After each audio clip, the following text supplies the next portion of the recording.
So here we go. What am I doing next? Who knows? Is that going to stay there? No.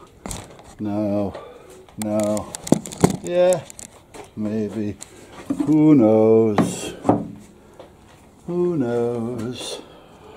Not me, that's for sure. Let me put that there. What I'm doing here is stripping down the mailbox. Yeah, that's what I'm doing. I just don't have a place to put the camera out here to give you an idea of what I'm doing. So, like, you really need to see this anyway, you know? So anyway, I'm using stripper. I'm taking off some of the paint. Normally, I'd say, you know, I just go buy another mailbox. But I still have to do all the lettering on it anyway. And there's nothing wrong with this box other than after the last 8 years, the lettering started to peel off a little bit. So I figure in order for me to get the lettering off, I'm going to end up scratching the paint. So why not just strip it down and start fresh? Because the box itself is solid. There's nothing wrong with the box. So I'm not going to worry about that at all. If the box was bad, then I'd say, you know, I just buy another box. But the box isn't bad. So, you know, like I say, if I went and bought another one, I'd have to make it mine or ours anyway. So at this point, I figure, let me just take care of doing what I'm doing. And the bracket, the mounting, everything is out there, so I don't have to worry about it. So that's like where I'm at this point.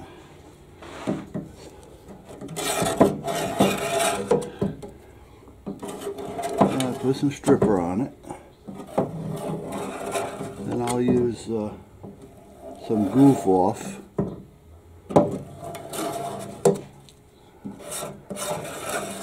Just to clean up anything that the stripper didn't want to work on. Now I'll tell you what, the vinyl that I used on this was good stuff, because here it is about 8 years or better, and the vinyl, even with the zip strip on it, or the stripper that I'm using, doesn't want to go through the vinyl or take the vinyl off.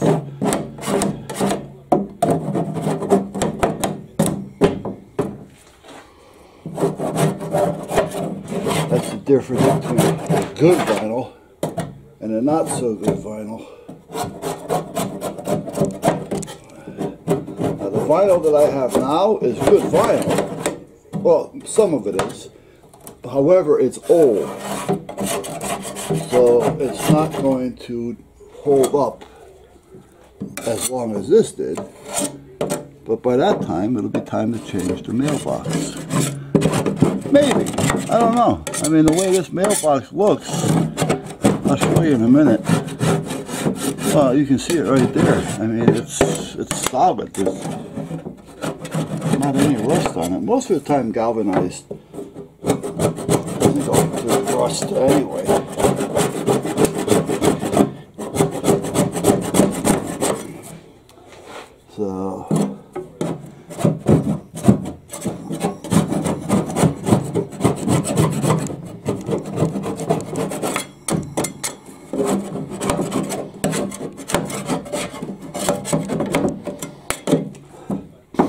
So after I'm done with this, and get this all cleaned off, then we're going to go to the cutter. Well, first we got to go to the program and decide how or what I want to put on it. And then cut it. Once I decide what I want, and as far as color as well,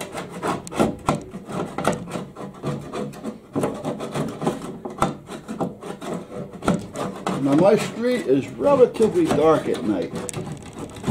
There's a street light about a house and down, 2 houses down, but because of the trees and everything, it doesn't do much work. So, and there's another light up about 2.5 houses. But again, trees are stopping it from really doing any reflective lighting.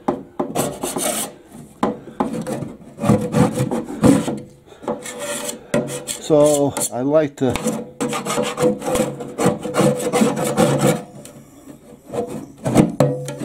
kind of keep the mailbox in a color or something on it that will reflect at night, especially in the winter time, so that the plows don't hit it or other cars don't hit it in the winter time, because of they're following the plow, and the next thing you know, they got a truck mirror sticking out and the mirror clips the mailbox. Hasn't happened to me, but it has happened on the street. Actually, the woman right next door.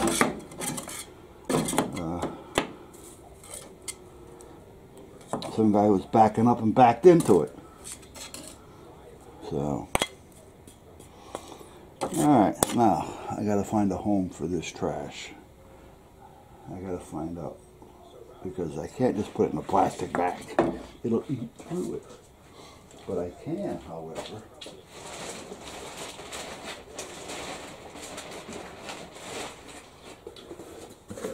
put it in this box, and then put the box in the plastic bag when I'm done. No, I'm not done yet, that's for sure. As you can see, there's still a lot there to be taken off. So, let's flip this over here, put a little more strip on it. There.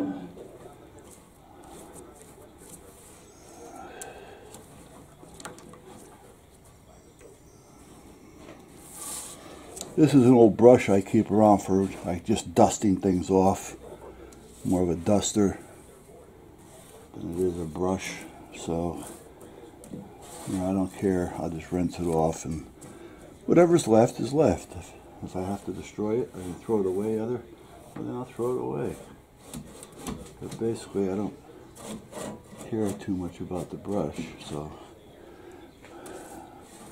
and normally you wouldn't want to use something you care too much about, because it may wreck it. Now this is real hair, so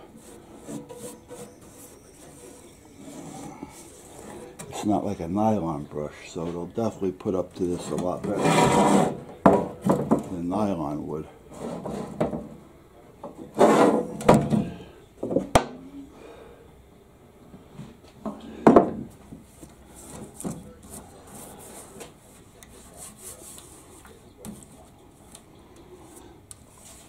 I'll let this sit, and then I'll turn the hose on outside and power wash it down. So I'm not using the power washer though. That's not ready to be recommissioned at this point. Recommissioned. They use that term a lot on boats when you're putting a boat in the water for a while. That may have been on land for a while, rather, or never in the water, but you take it out for the winter and you put it back in, you're recommissioning the boat. So, and that reminds me of a story on my first boat, actually, since I've been with my wife. I told her I wanted to buy a boat, and she looked at me like I was nuts. I think I told this story before. And she kind of looked at me and told me, if I buy a boat, I'm buying it with whatever I have in my pocket, because she's not going to take any funds out of the household or savings or finance or anything on a boat. So I said, all right. Well, luckily at the time I had a little over $10,000 in my pocket, and I found a boat. The guy wanted $10,000 for it, but I got it for $8,000. And then I also got the slip with it. It was a Documinium, so I ended up getting the slip with it as well. Oh, and a trailer with it. It was a 27-footer dual axle trailer, but I got that with it as well. And but when I was looking, where I was going with this is my brother-in-law, which is an old-time fisherman and boater, and me not being into boats for a long time, figure, you know, I can definitely use a little advice here. So let's see what he has to say. So there was a boat over here in Brantford at the at one of the clubs, one of the yacht clubs. It was a 28-foot Bayliner. Now, I'm not big into Bayliners. Bayliners at one time were at a point to where you couldn't even use one in the salt water. The Coast Guard didn't want you to use them at all, other than lake. Hold on.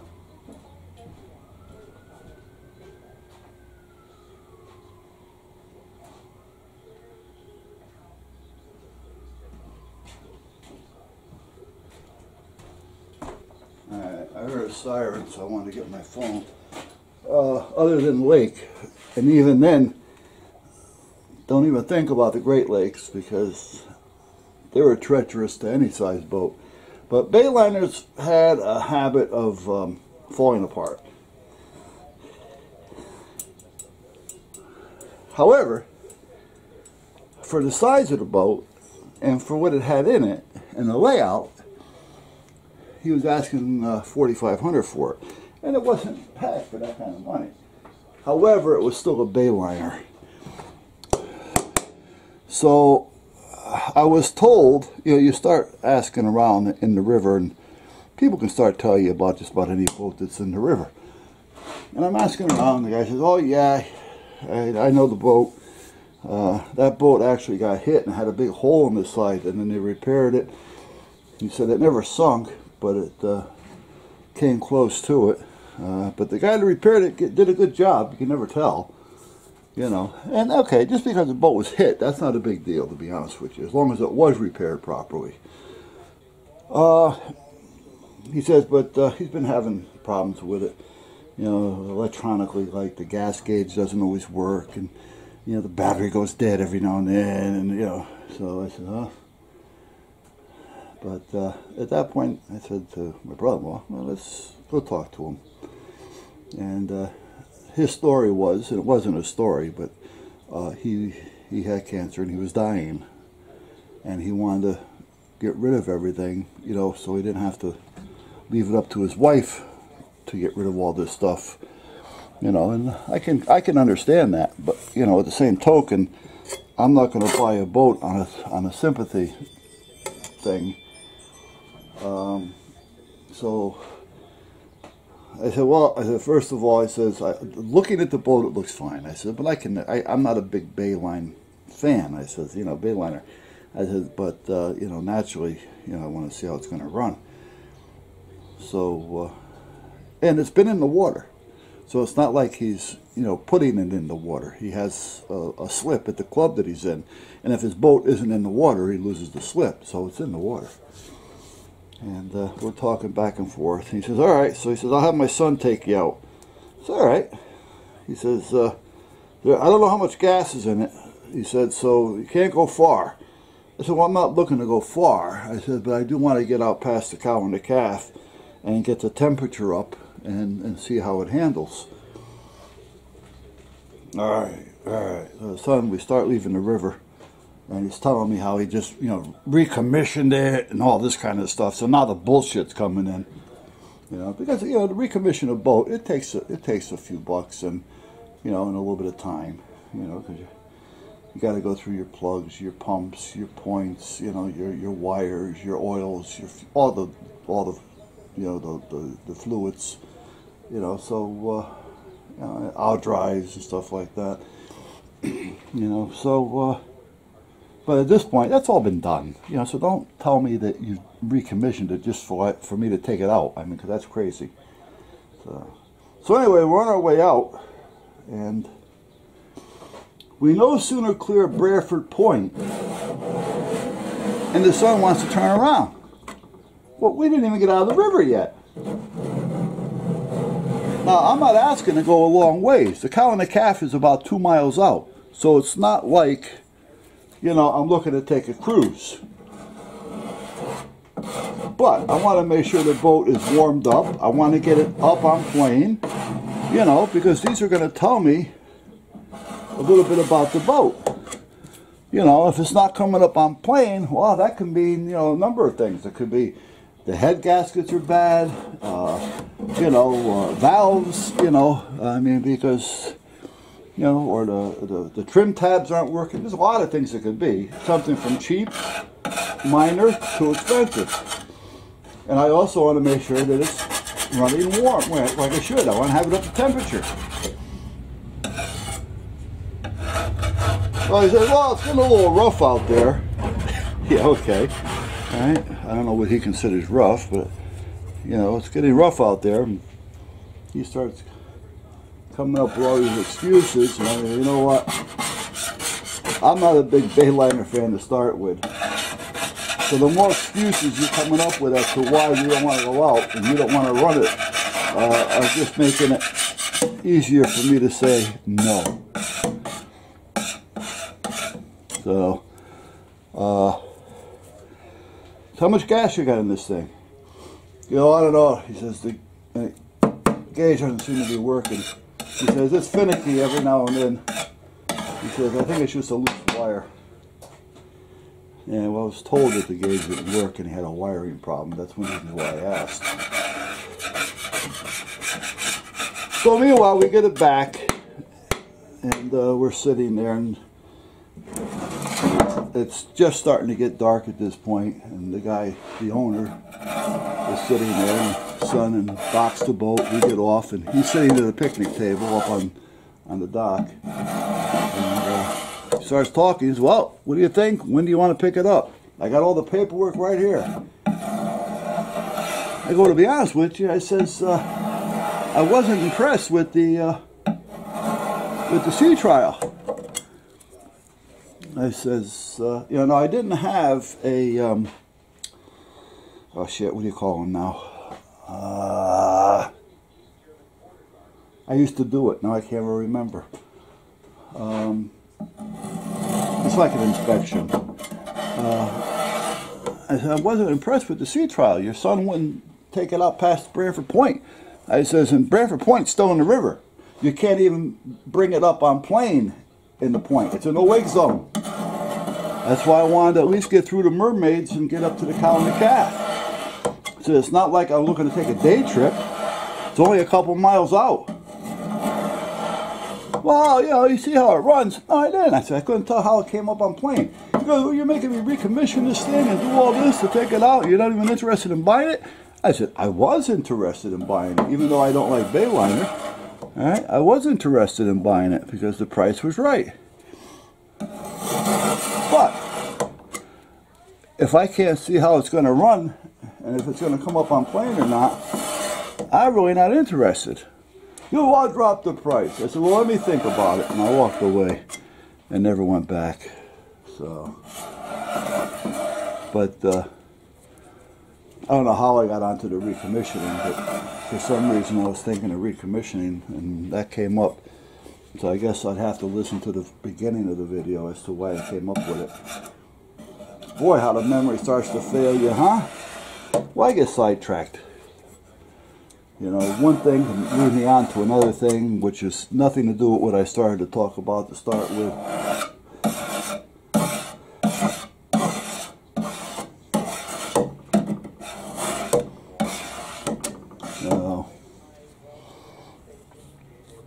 So I bought the other one with the slip and everything. And then we decided we were going to go to a boat show in Clinton Harbor. So I got a hold of one of the marinas and one of the dealers that had